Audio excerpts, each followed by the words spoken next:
This part of the program, we're going to start looking at some of the new projects that have been announced. And I think you heard this morning about all of the activity going on in Long Island and the Feinstein Institutes of Research and the Bioelectronic Institute is part of what's new in Long Island. And so we've got 3 scientists to talk to you about that. So could you please introduce yourselves and then... My name is Yousef Al-Abed, PhD in chemistry, and I'm the co-director of the Institute of Bioelectronic Medicine. Great.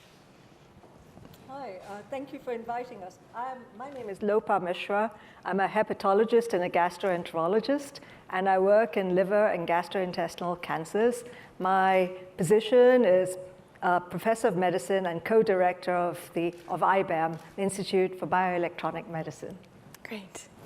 Hi, everyone. My name is Stavros Zanos. I'm a cardiologist and a neuroscientist, and I'm one of the professors who has a lab at the Institute of Bioelectronic Medicine. Wonderful. Okay, so we would like to start by sharing with you our journey in building the Institute of Bioelectronic Medicine. Okay, so first of all, we are the research arm of Northwell Health. You heard about Long Island, and our headquarters is located in Manhasset, New York, and this is our headquarters and building. And maybe since we talk about building, I would like upfront to acknowledge the state of New York. We were awarded $30 million to renovate a whole floor, almost 20,000 square foot, to support bioelectronic medicine on Long Island. And this is actually the 4th floor, you can count, guys. And how would you? Okay, I got it. Okay, now, so we are 5 institutes: the health system sciences, bioelectronic medicine, behavior sciences, and molecular medicine, and cancer research. We are 5,000 researchers across Northwell, between Long Island and New York City. 335 faculty members, and last year we published 1,700 papers. NIH ranking, we are in the top 7% in terms of funding, and we have 10 strategic partnerships, and we spin out companies, and I want to maybe shed light on set point. I want to start with the brain, so this is our way, when you think about bioelectronic medicine, it engages the brain. We know that the brain regulates organs, and one of the most important nerves in regulating organs is the vagus nerve. And you can imagine the vagus nerve is like a cable of fibers or wires that run through your neck, inside the chest, and down finally to the abdomen. And this is what's known about the brain, how it regulates organs. You can name any organs, it's regulated by the brain. But what was discovered recently, that also now that the immune system is regulated by brain through vagus nerve. And this is the basis of bioelectronic medicine. And if you want to Google the term bioelectronic medicine, and trust me on the answer, there is one name that keeps coming up, which is Dr. Kevin Tracy. Dr. Kevin Tracy is our CEO. He is a neurosurgeon, a scientist, and the founder of the field of bioelectronic medicine. And the field of bioelectronic medicine as an emerging medical field, capitalizing on 3 principles. First, you need to have a good understanding of the molecular mechanism of your disease, then about the nerves and the neural circuits and how they interact with that mechanism, and devices that can really stimulate nerves to treat diseases, and eventually you actually giving electricity as the medicine, not traditional drugs. So during inflammation, what do you expect? You're expecting the immune system, and we have here simplified by a macrophage, an immune cell that will respond to inflammation by producing proteins. One of those proteins, you have heard of cytokines or pro-inflammatory molecules or TNF. What Kevin Tracy discovered here, and this is the key finding in the field of bioelectronic medicine, that the brain can sense inflammation through those. So if you think about the vagus nerve, it does have the sensory fibers, which will tell you about the state of the organ.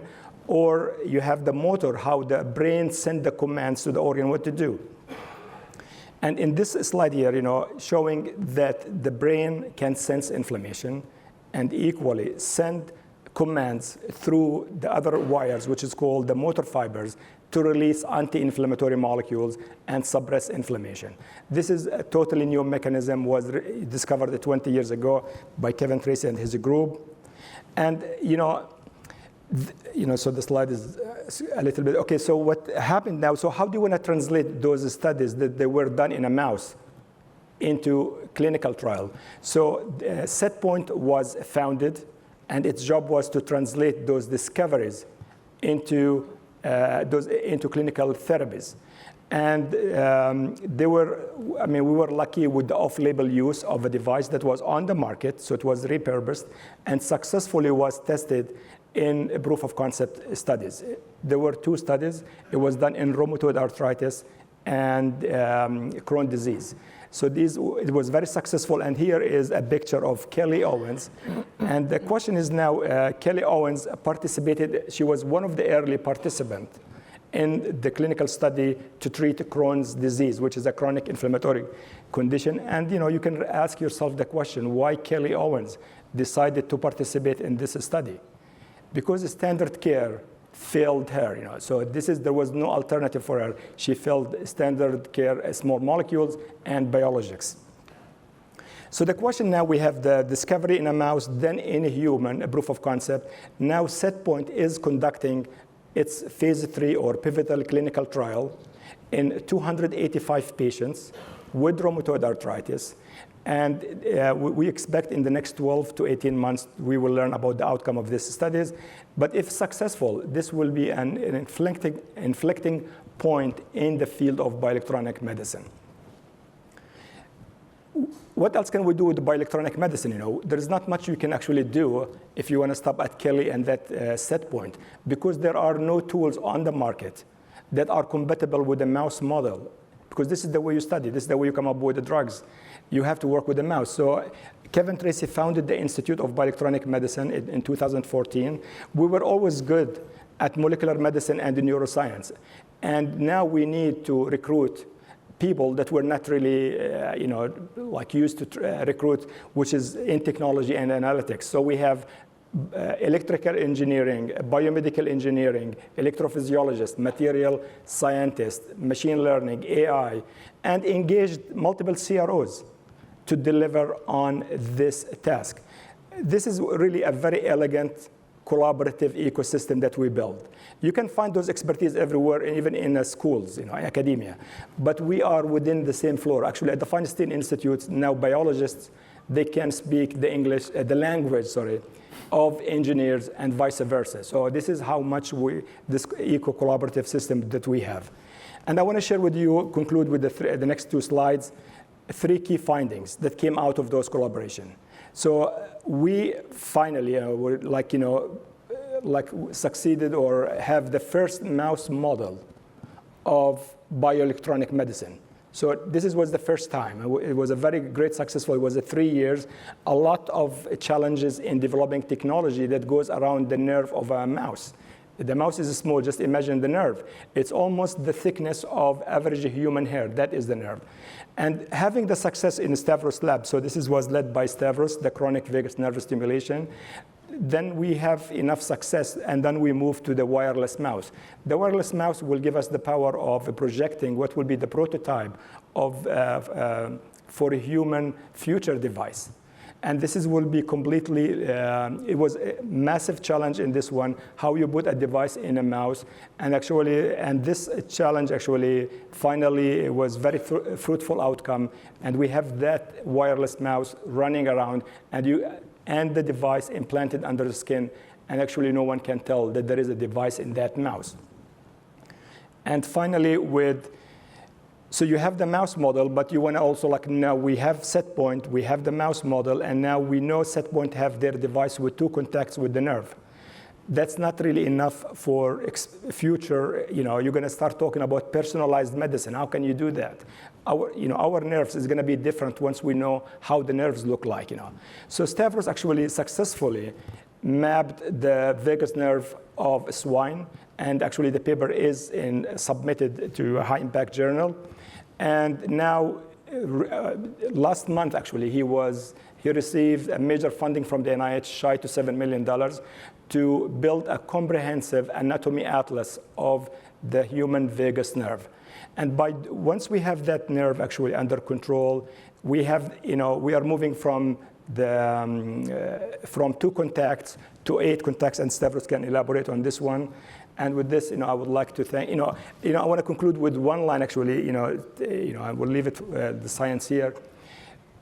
I'm really confident about the future of bioelectronic medicine because I have shown you actually now we have the tools of today's, and this will be will be tomorrow's therapies. So we are in a safe hands, guys, in this space. Thank you. Okay, well, that's amazing.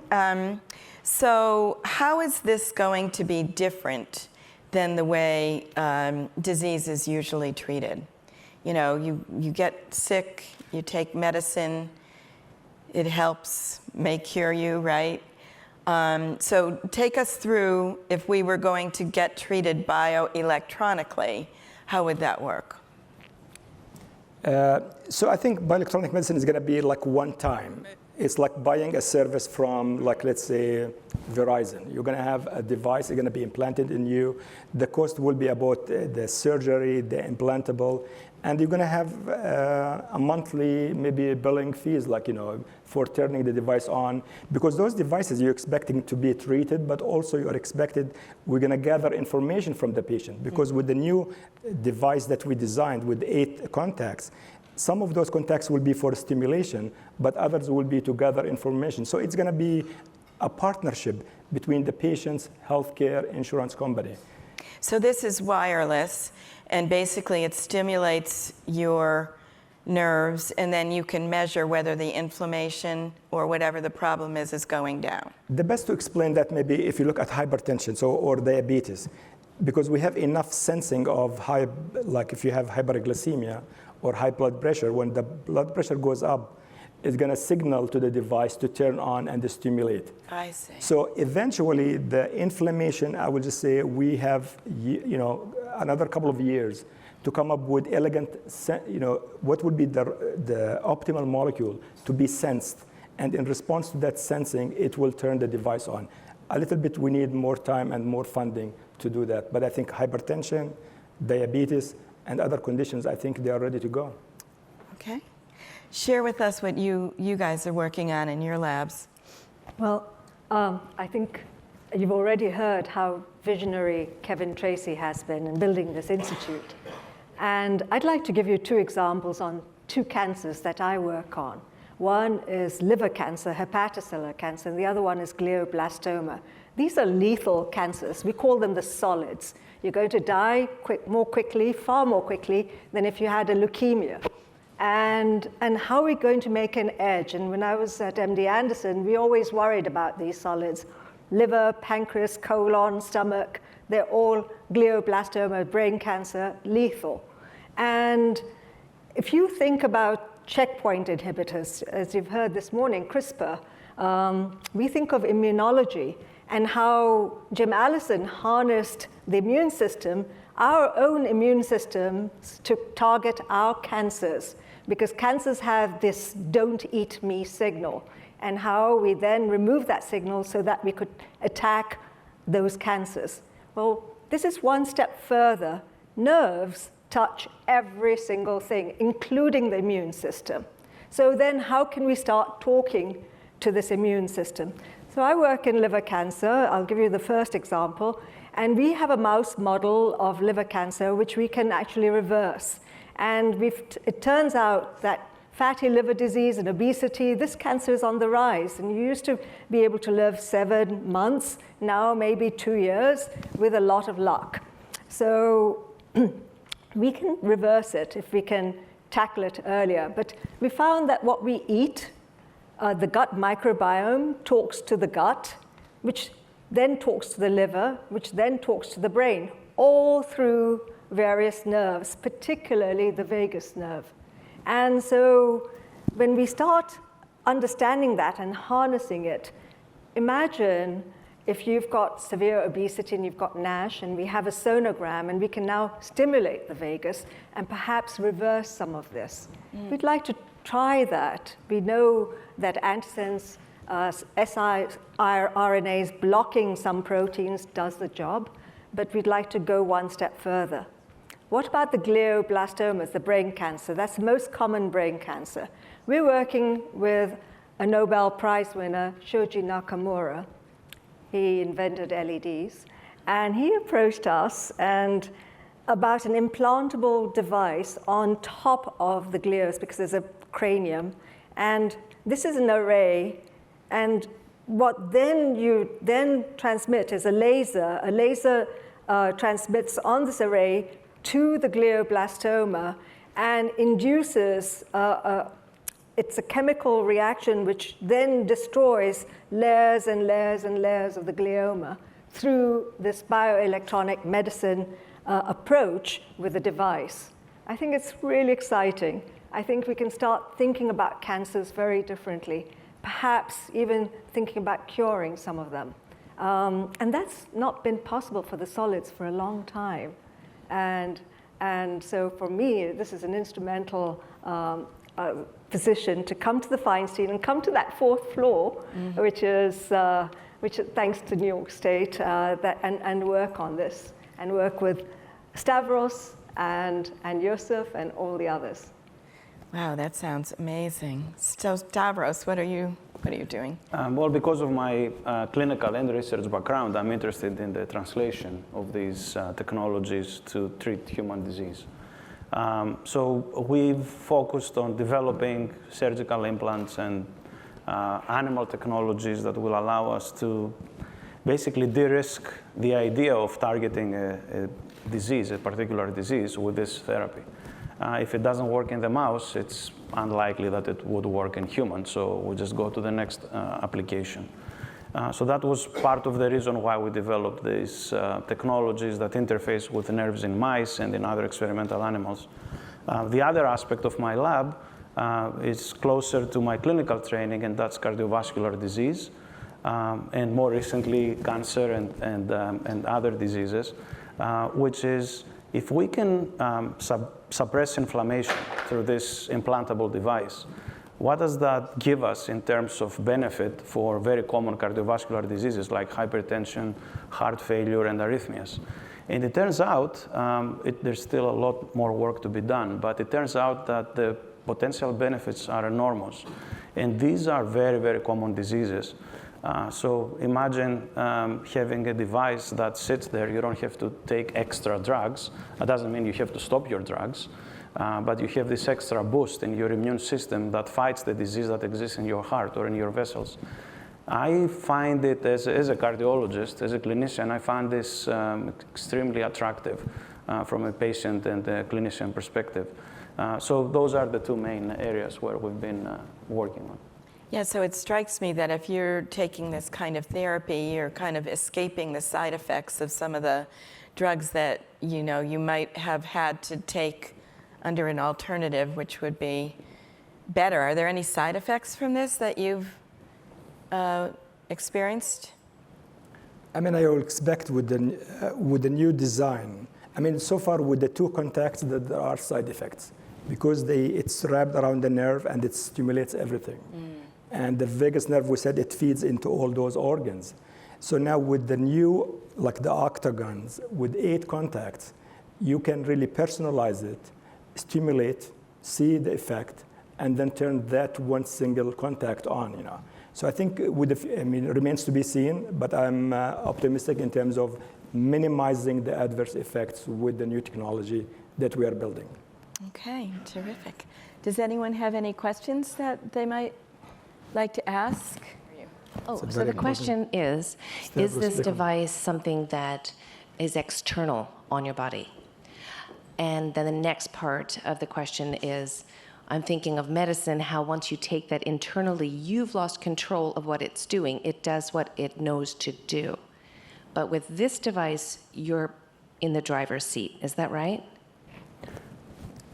Correct. There are different devices that target the nerves. There are non-invasive and invasive devices. The one you described would be an invasive device that is placed surgically over the nerve.